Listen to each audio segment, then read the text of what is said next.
What's up, guys? I'm BTC. Welcome back to The Respawn, a weekly series where I answer your questions. Today's video is sponsored by Audible. You can get a free audiobook to keep forever and help support my channel by using the link down below. If you haven't tried audiobooks yet, now seems like a great time with everybody stuck at home. If you've already watched your movies and your TV shows a dozen times, why not pick up a new story? I listen to audiobooks all the time. They're great. You can listen to them while you're doing other stuff. And if you stay a member of Audible, then there is a great no-hassle return policy. You can return any book at any time for any reason. It's awesome. Try it out. Link below. How many more heroes are we going to get before Overwatch 2? That's an easy one. It's 0, unfortunately. Jeff Kaplan confirmed this the other day. He said that Echo will be the final character for Overwatch 1, and he also said something to the effect of there will not be any more characters for the rest of the year, which kind of makes me expect that Overwatch 2 is going to get an early spring release next year. What they might end up doing is announcing the release date at this year's BlizzCon and then having some sort of public beta for it with a couple of the missions, and then end up just releasing the game next year. But for Overwatch 1, Echo is the final character, and with Overwatch 2, we're supposed to get several characters all at once. We don't know exactly how many. Could be 2, could be 3, could be 5. Jeff Kaplan also said that they're working on a bunch of tank and healer characters, so he knows that that kind of situation is there, and people were disappointed with Echo being a DPS and all that sort of stuff. But as far as Overwatch 1, no more characters. Echo was the final character. Next up, when will Echo be available on console? Probably not for at least 3 weeks, maybe a little longer. I believe Blizzard said that they wanted to keep the character on the PTR a little longer than normal because of a lot of stuff that can go wrong, particularly with the way that her ultimate works. So it's not going to be for a little while.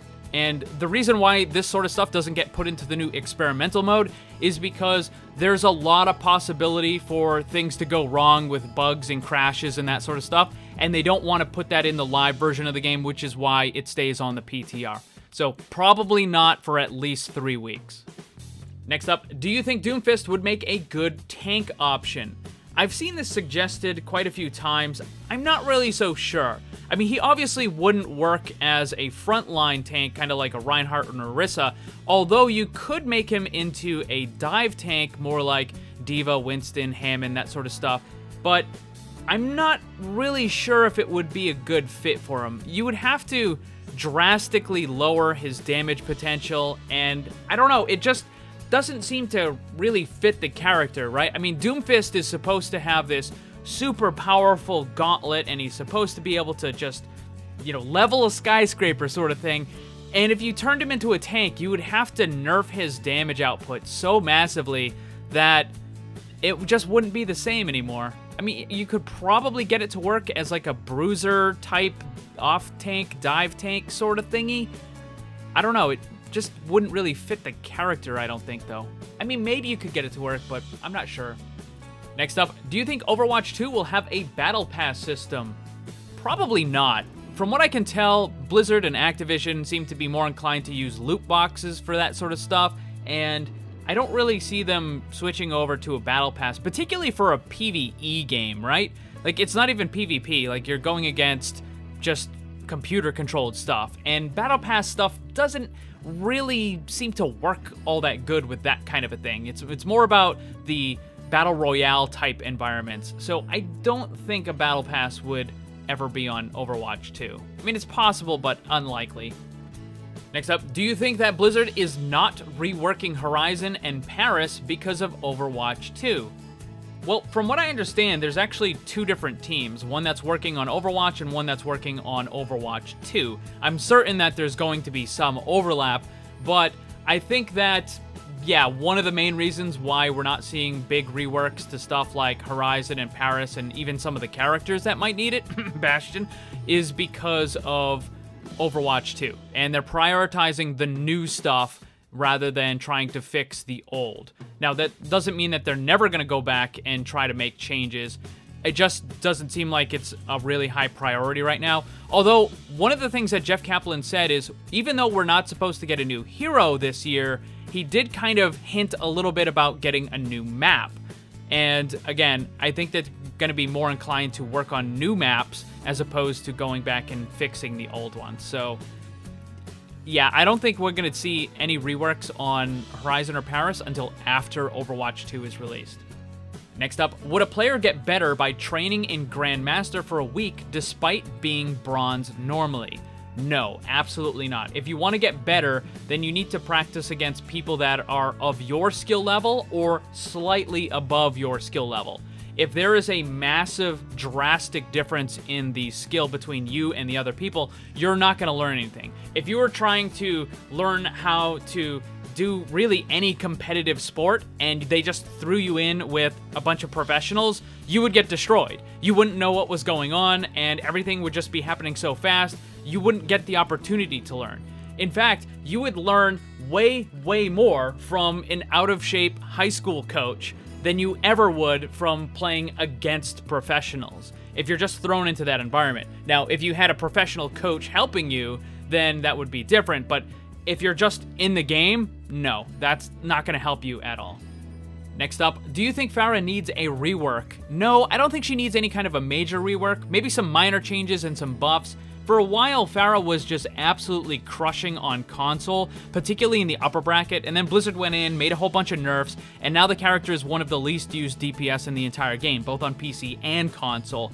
So there are already some existing issues with the character. Adding Echo to the game just makes it worse because there's almost no reason to use Pharah. You're almost always going to want to use Echo. It's just a better pick in nearly every situation. So in order for Pharah to stay just useful and effective, I mean, she's already not being used. So just out of the gate, yeah, she's going to need some changes and some buffs. But with Echo, needs even more. Is it a full rework, though? I don't think so. I think they can just kind of modify some of the existing stuff, and the character should be more useful. But no, I don't think a full rework is going to be necessary. Next up, what is the problem with having must-picks? There have been a lot of different must-pick characters, depending on whatever the meta happened to be, whether it was Lucio, or Mercy, or Diva, or Brigitte, or whatever. But the problem with must-picks is it means that one character or one particular strategy is way, way too strong. It means the game is not properly balanced. So if you ever have a situation where this character is a must-pick, it means that Blizzard hasn't been balancing the game properly. And it means that a lot of other characters and other comps and other strategies are just not going to be useful because one of them is just so good. It's just a bad thing for this game, or really any game, to have must-pick characters. Next up, should the hero bans change faster? Right now on the competitive ladder, it's once a week, and they're being handpicked by Overwatch devs. If you wanted to have it more frequently, then I think you would need to automate or partially automate the process, because otherwise, if you have the devs picking new characters every couple days, that's going to eat up a lot of dev time that they otherwise could be spending on different parts of Overwatch. And I just don't think it would be a good use of time to put all that effort into just picking new characters every couple days. What they could do is something closer to what the Overwatch League has, where it takes all of the characters that have been most frequently used, and then it just randomly picks from those. And you could have that change every couple days, every 3 days, every 4 days. You could do that on the competitive ladder, where the game says, okay, these are the tanks that are being most used, these are the sports that are being most used. We're going to take one of these from each randomly, and then we'll take 2 from DPS or 3 from DPS, and you can have that switch every couple days, and that could work if you wanted it to be more frequent. But I don't think you could have the current system where the devs are hand-picking them and have it be every 4 or 5 days, or even every 3 days or less, because it's just way too much time that would be used up, and I don't think it would be good. That's going to be all the questions for this week. Thank you to everyone who submitted one. Remember, I post the question card for the Respawn series on the community tab of my YouTube channel. The new card is up right now, so you can go and post your question for next week's Respawn. If you want to see a list of every question that I've answered in the Respawn series, you can find a complete list over on my Discord server. Also, if you're stuck at home or you just want something really cool to listen to, check out the Audible link that I have below. You can get yourself a free audiobook.